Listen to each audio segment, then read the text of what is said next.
What's up, comic book fans? Anchorpete here, and I'm with my good friend Brian. How you doing tonight, man?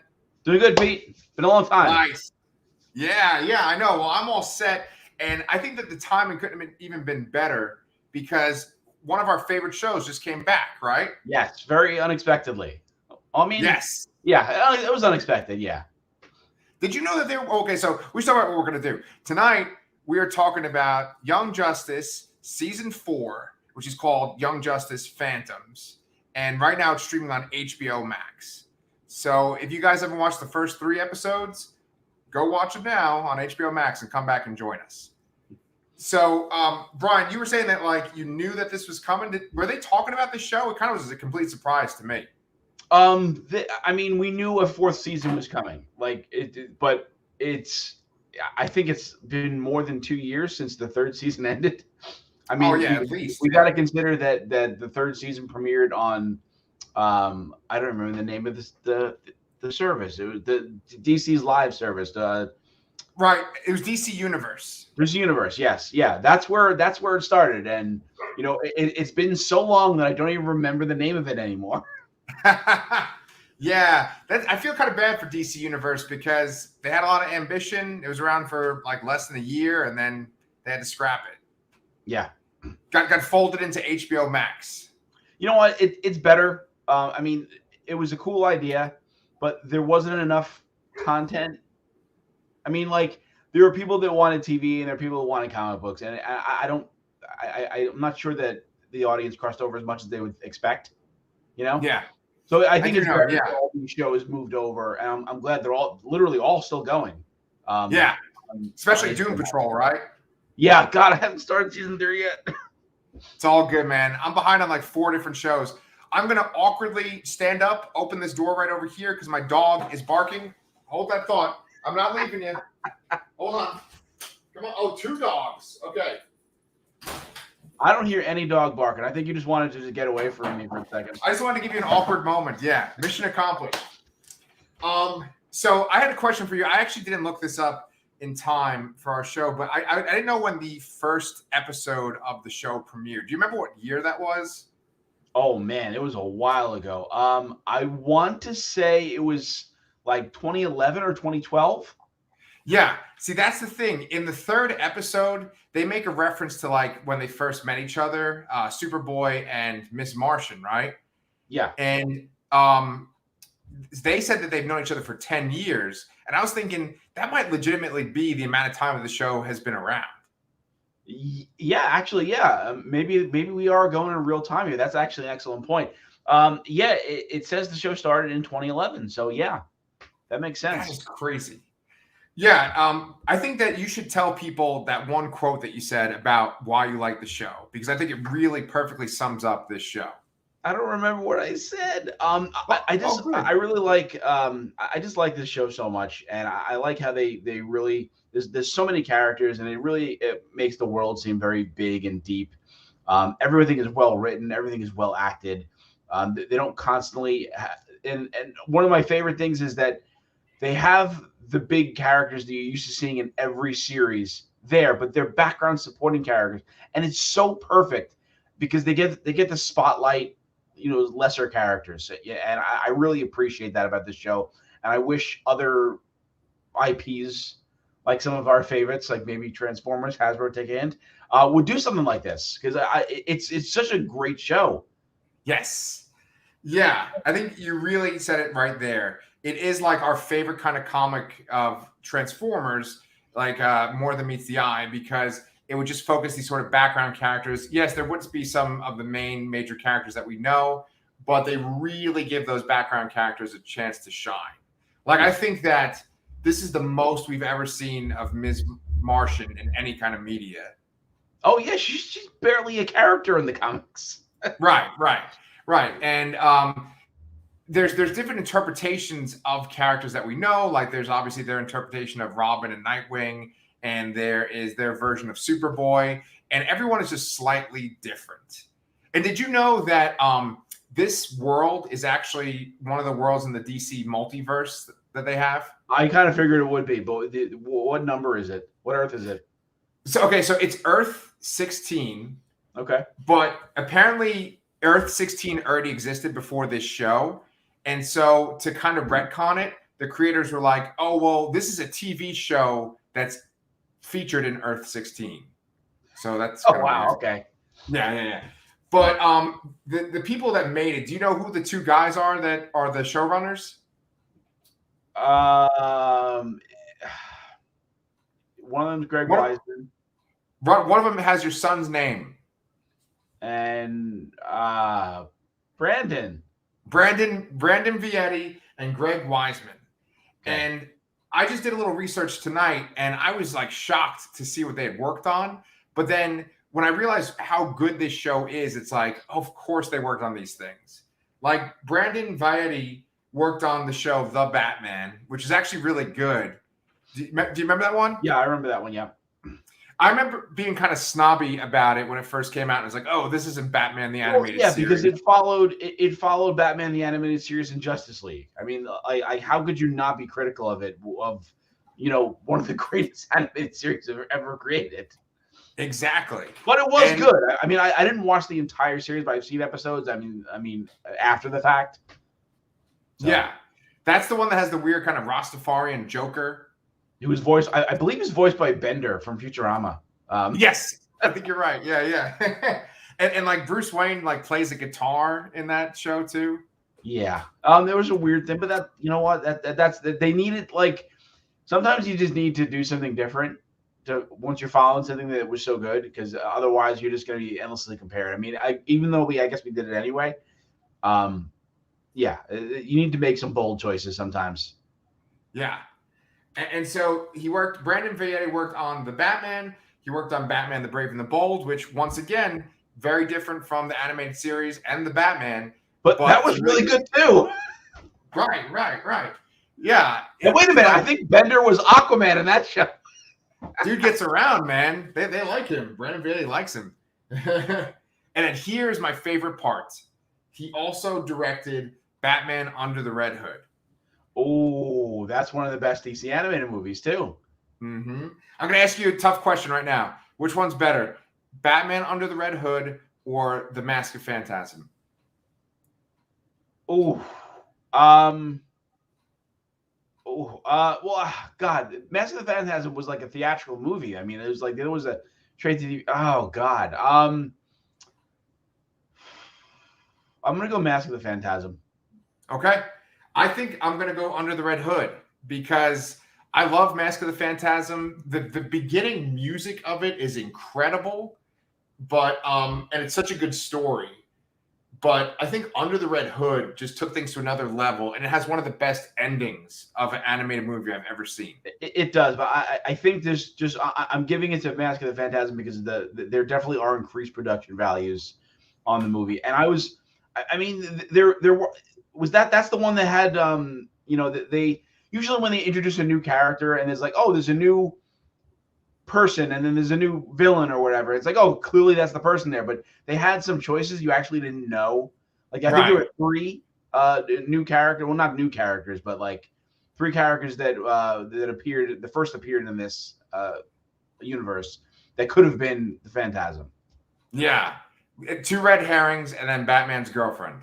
Yeah, that one is so good. But Under the Red Hood, like I said, I think that's my favorite one. And it's also got Jensen Ackles playing Jason Todd, so you can't beat that. Yep. And have you watched the Long Halloween movies yet? No. Are they good? I haven't watched them yet, but I mean, obviously Jensen Ackles is Batman in that.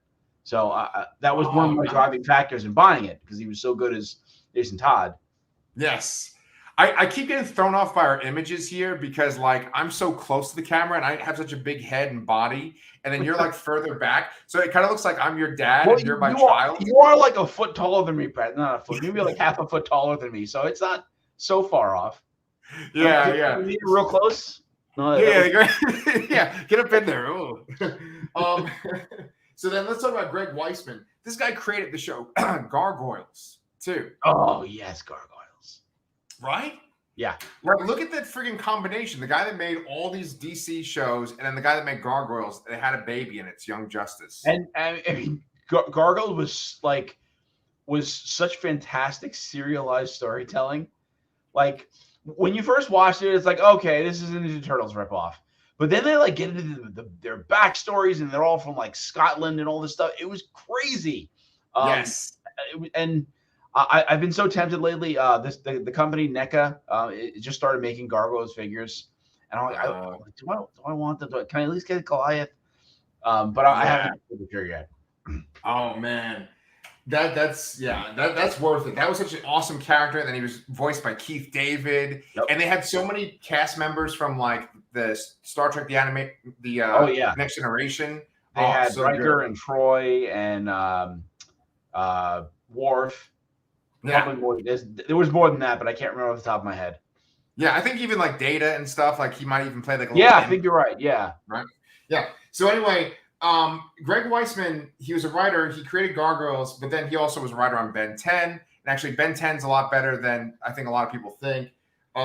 There was a Legion of Superheroes cartoon that a lot of people don't know about, and he wrote on that. He also wrote on Men in Black, the series, which have we ever talked about that? The cartoon. Yeah. Yeah, I used to watch that actually. Yeah, it was pretty good. That was good too, right? Yeah. So he's worked on all these shows that kind of like they don't just pop out like X-Men the animated series or like Batman the animated series, but they're just like really well written and they have their own existing continuities and they're just great, you know? And so it makes sense that these two guys are the guys behind this show. Yeah, and Weissman was the name I guessed. I remembered that one. I never remember Brandon Vietti. But yeah, I'm gonna have to pay more attention now. Yeah. So with Young Justice, right? There's been 4 seasons. Is there one season so far out of the first 3 that like really stood out that you really enjoyed the most? I will say that I think I like the man. I don't know if it's between 1 or 2. It's been a while since I've seen seasons 1 or 2. I mean, if season 3 came out 2 years ago, it's probably been 3 or 4 years since I've watched 1 and 2. I would say that I liked one of those better than season 3. Okay. Yeah, it was a lot less I was familiar with comic wise with season 3. Although it is still very rooted in the comic. I mean, this show does a really good job of mixing in ideas and stories from the comics, but putting their own unique twist on everything. Very well put.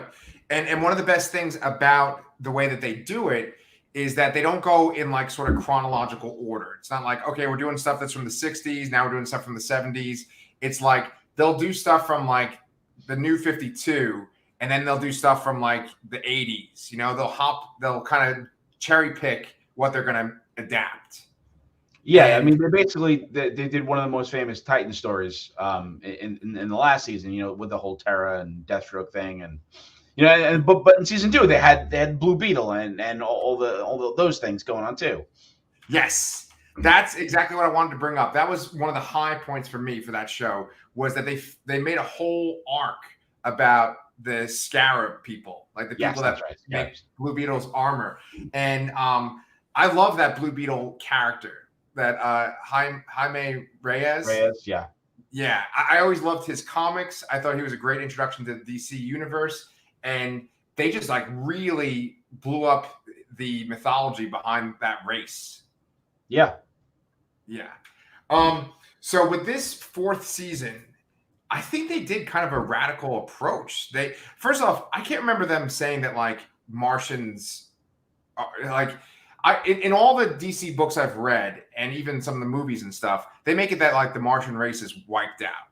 Right. Yes. Yeah. I struggle. I'm like, wait a minute. Am I supposed to remember that? I mean, I know they went to Mars before and I know they've interacted with some of the other existing Martians, but it seems like, you know, they're sort of thriving, you know, albeit extremely racist. But thriving, and yes. I didn't remember that at all, and I certainly did not remember Red Martians. I think that's an original thing in this show. Yes, well, that's what I think, man. I think that they just like totally made their whole big Martian mythology or world building, and they've made this thing with all these different types of Martians. Because essentially, there's always been just 2, right? It's just been like white and green, right? Yeah, yeah. And I like how like. They really just go all in with pronouncing people's names. Like, because, you know, you have Johns in the comics. Yeah. But then everything they say has that weird kind of like Yeah, that weird pronunciation. I don't know how to explain it either, but yeah, it's like something or like. Right. Yeah, it's like I couldn't tell you a single name of any other Martian other than John Jones or McGann or anything like that. Well, do you remember? Okay, I just keep putting you on the spot, man. I feel bad, but like, do you remember any of the weird names of the Martian colors? No, God, no. I wrote them down. Okay. So I'll say the color. You see, I'll say the Martian name. You see if you remember the color. So Garoon. That's green. Okay. This is gonna be so. I'm embarrassed even just saying this, but Arshan. That's white. Okay. Bladen. And that's red. Okay, but then there's another one called Galan. What? No, there's not. Wait, what's the fourth one? I think it's like yellow. Is it yellow? Where was there a yellow Martian? The one that looked like friggin' Evelyn, the priestess. Oh, the priestess. I thought she was just like a slightly different green color. Yeah, I'm pretty sure that there was 4. Yeah, I didn't even pick up on that. I mean, and there that clearly, I don't remember that. I didn't even see that in the show, really. And there's no way that was in the comics. I mean, all I remember is white and green Martians. That's it. And they're all dead. Exactly. And so it's kind of like interesting to me because they're like, hey, we're going all in. And it's not just like we're going for the first episode and then we're going to have a different story on Earth. It's like, no, it's been 3 episodes in a row. I personally don't think it's going to be a whole season on Mars. I think that we're going to jump back to Earth in like the next episode. But what do you think? Well, they haven't wrapped it up yet, but it is a little strange that they've been so focused on Mars and there's not really. I mean, the B story is even on Mars. Like I mean, we haven't seen like in the new intro that they're showing. They still show Nightwing. They still show Aqualad. Is he going by Aquaman now? I don't. He's Aquaman now. Yeah. Aquaman. They have Zatanna in there. They have Miss Martian in there. They have Artemis and Rocket, and we've seen 2 of those characters so far. Yeah. So I mean, like, they need to get us back onto Earth, and I imagine that this, we're not going to get back there yet. I think that the next thing we're going to see is we're going to have the Javelin show up with some reinforcements, and we'll see some more characters there. I think you're right. Do you know how many episodes there are in this season? It's 26, but we're going to get 13. So we're going to get 1 every Thursday until the end of the year. And then the next 13 will drop sometime next spring. Okay. So, yeah, I know that, like, when they showed the trailer for this season, they showed, like, Clarion the Witch Boy, and, like, I really doubt he's going to be on Mars. And, you know, and so, and it's called Phantoms. But it's interesting because, like, the B story that you're referring to is the Legion of Superheroes, right? I'm sorry? Like you said, there's a B story, but you're like referring to the Legion of Superheroes, right? No, I mean that's more. Yeah, I suppose. Yeah, I mean, yes, yes. I'll just say that to make it simpler. Okay, yeah, because basically on Mars, and so this is the first 3 episodes, and it's just kind of this ongoing story in each one. You know, you have Superboy and McGann. They're going to get married, and they're dealing with her family and their family issues. And then Beast Boy kind of has this trauma based on what happened with Geoforce in last season. And then there's sort of this like kind of Martian uprising that's connected to this murder plot where the king of the Martians was killed. And then there's a whole 3 lot members of the Legion. What's up? And there's a whole lot of racism. Yeah, there really is. And it's really interesting too, because they make that one point in, I think, episode 2, where they say your DNA is exactly the same. You're all the same race. All it is a change of color. And it's like, that is like so on the nose. See, this was the line that like floored me. I don't remember if this was in 2 or 3, but they were saying that how when McGann's parents were married, her mom, like her family, disowned her because she married a white Martian, except for John Jones. But they said that his time on Earth changed him and taught him empathy, and I'm like, you learned empathy from Earth? Like, how bad is this shit here? I mean, even the joke is implied because Superboy says the same thing. He's like, from Earth, really? And it's just like, wow, like the Martians are more racist than we are, you know? Whoa. That's a huge statement, you know? Yeah. No kidding. Yeah. And not that we are racist. I mean, you know, the perception of people, you know? Oh yeah. You and I are not racist, but if you go on Twitter for about 3 seconds, Yeah, you'll find something. Yeah, that might make a Martian want to kill themselves if you go on Twitter for a second. Yeah. It's a good point. But you know what? There is a follow-up point to that, though, right? They say that John learned acceptance. That was the thing that really made him change his ways. And I think it's because of being a member of the Justice League, right? I think so. Yeah, and it's and also, I mean, you have to also see that he's interacting with Justice League, who are all paragons of truth and justice. So that obviously is going to help him quite a bit. Yeah. You know, and one little side tangent. Have you ever noticed, and this is completely unrelated to anything we're talking about, but have you ever noticed that the Vision is essentially the equivalent of Martian Manhunter? Yeah, I mean, you can draw parallels from so many Marvel and DC characters, and you know, whether it's their upbringing or their power set or their kind of general role within a team. But yeah, definitely there's some parallels between Martian Manhunter and Vision.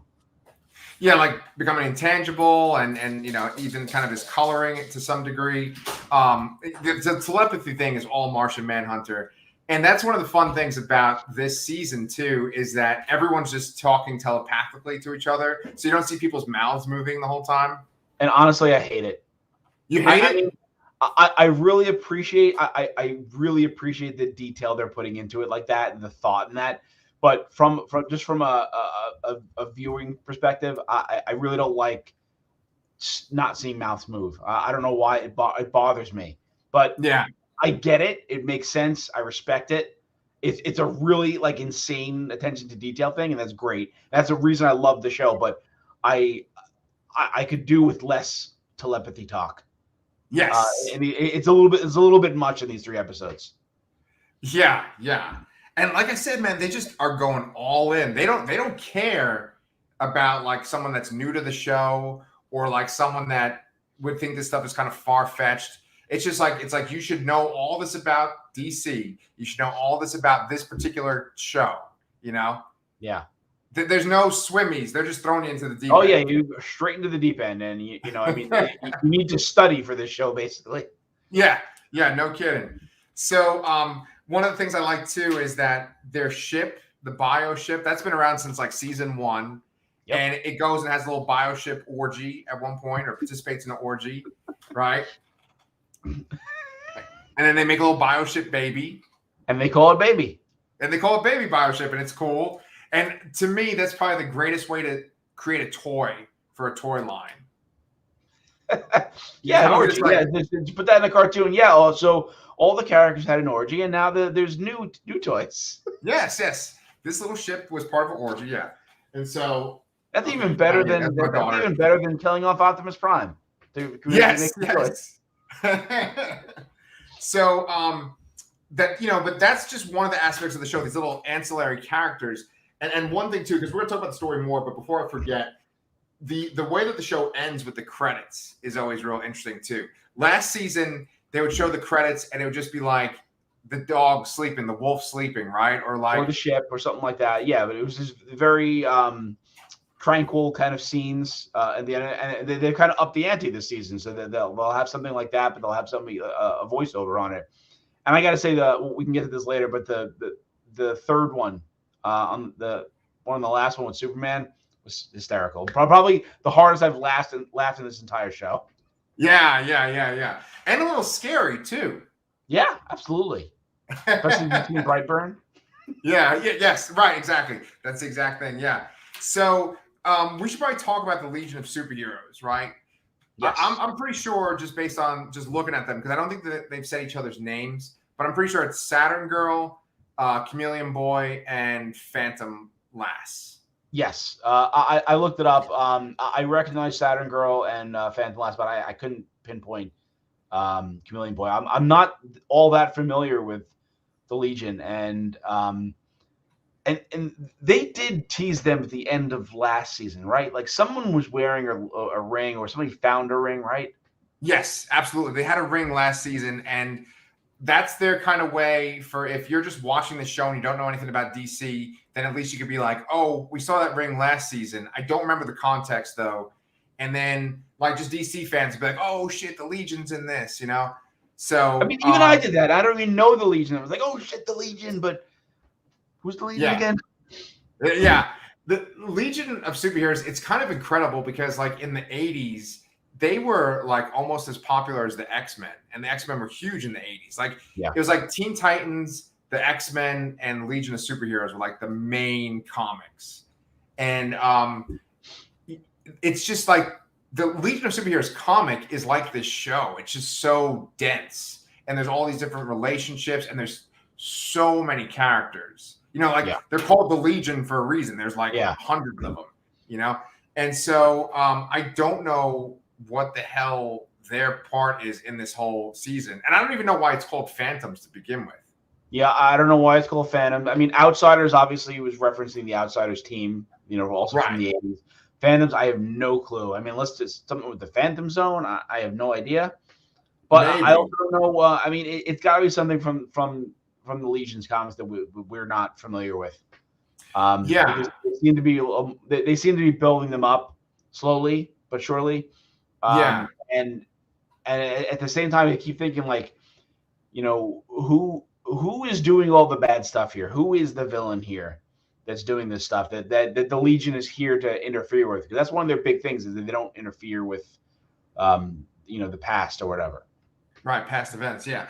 I mean, I think the easy guess would be Darkseid, but this show is never easy in its, like, who's behind the scenes. That was one of the things about the first season that kind of cracked me up a little bit, because there was like a secret organization of villains, but then you found out that they were like controlled by another secret organization of villains. You remember that? Yeah. It was like the Light. And then there was sort of like the lesser version of the Light, and then there's like the real Light that had like Lex Luthor.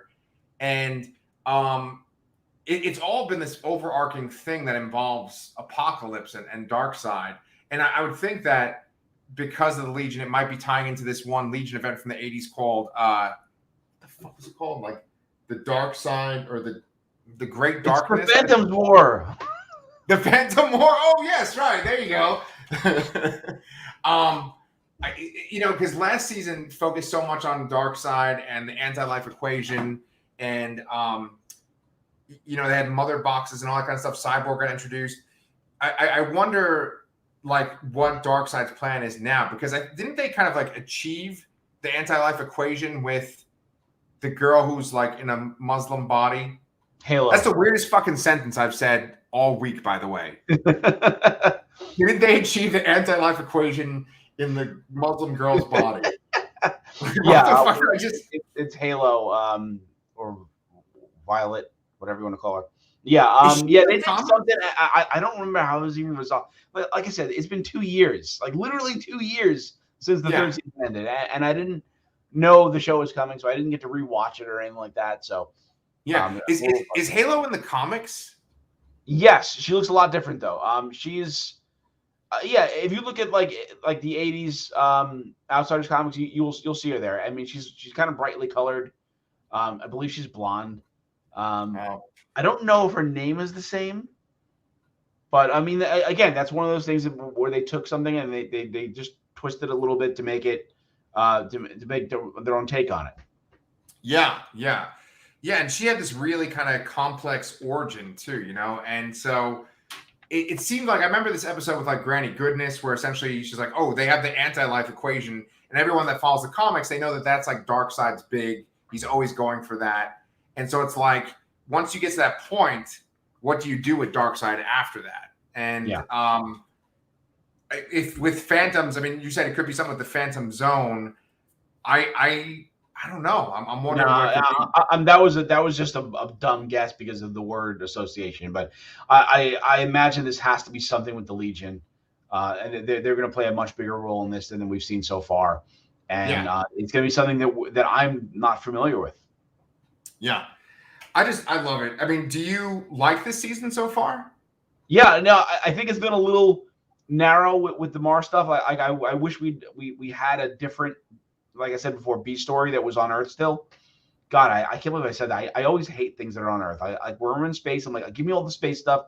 I see Earth all the time. I don't care. But for this, I want to see the other characters. Like I love these characters, and maybe it's the overload of the telepathy talk, but and it's interesting. The mysteries they have and they're setting up are interesting, and the trauma, the betrayal, the familial issues, it's all fantastic. But I would have liked to have seen a little bit more of the other characters, other than the brief glimpse we got in the very beginning of the first episode. Yeah, right. With Snapper Carr, and they were showing that like Snapper Carr was married to some woman. I'm like, I don't even remember Snapper Carr. I don't remember why Snapper Carr is living there. Yeah. Who knows? It's funny. There's one thing I do like about the Martian situation. I like that Beast Boy becomes all the Martian animals.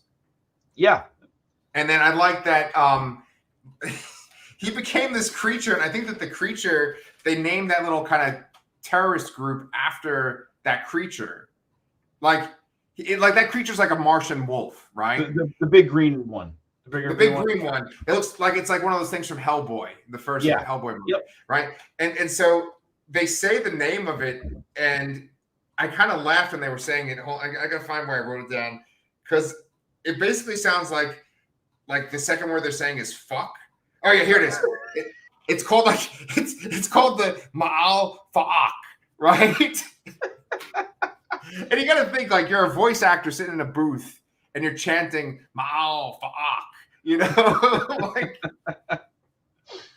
they just got to chuckle to themselves. Yeah, but and also so when Beast Boy was in that form, he really started to freak out about Geoforce, and I remember that Geoforce kind of betrayed the team.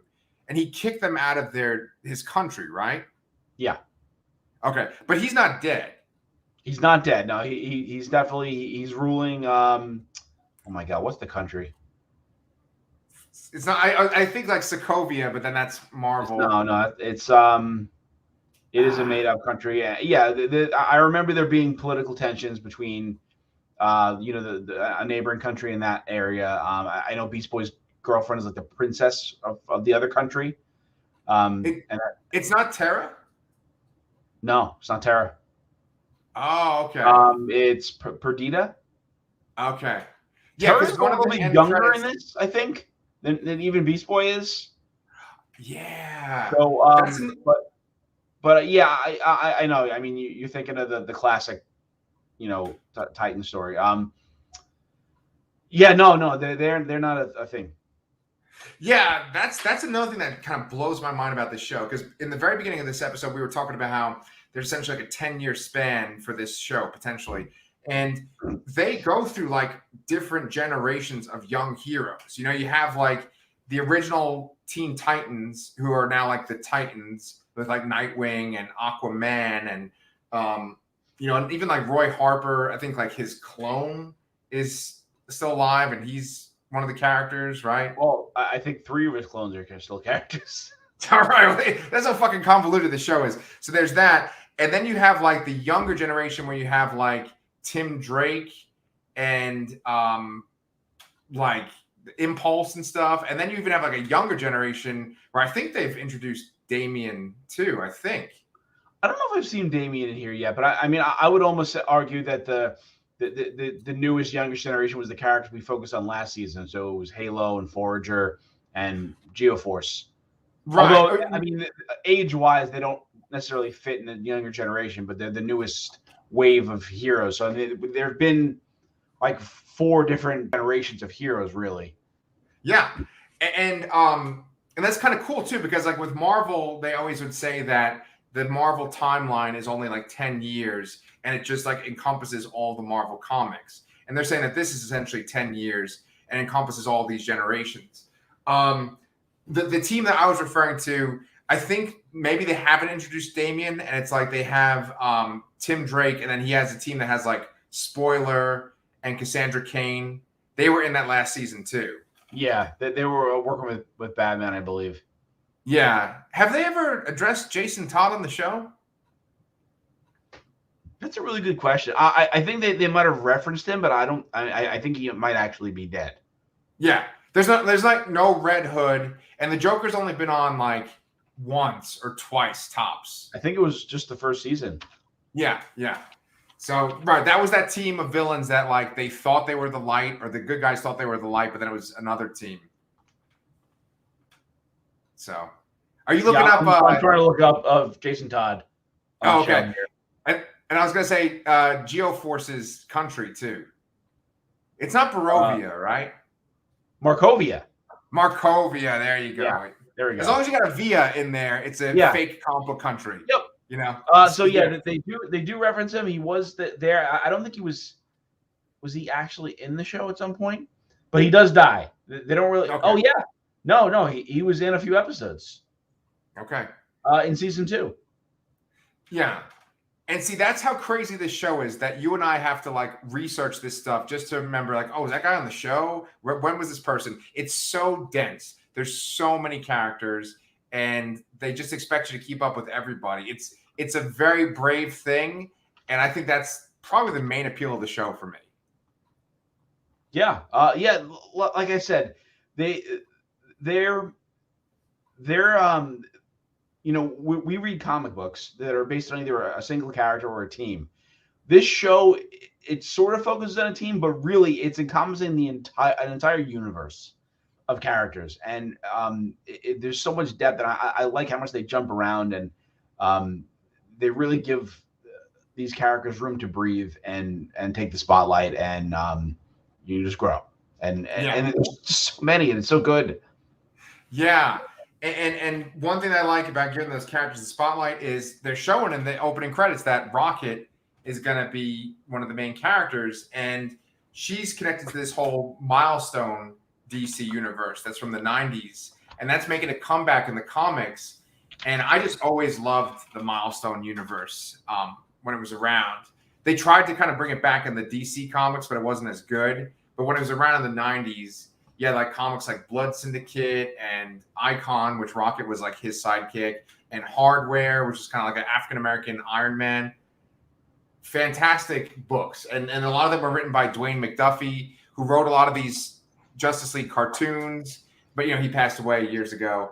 Yeah. But it's just really cool they're giving a character like that a chance to be on the team and shine.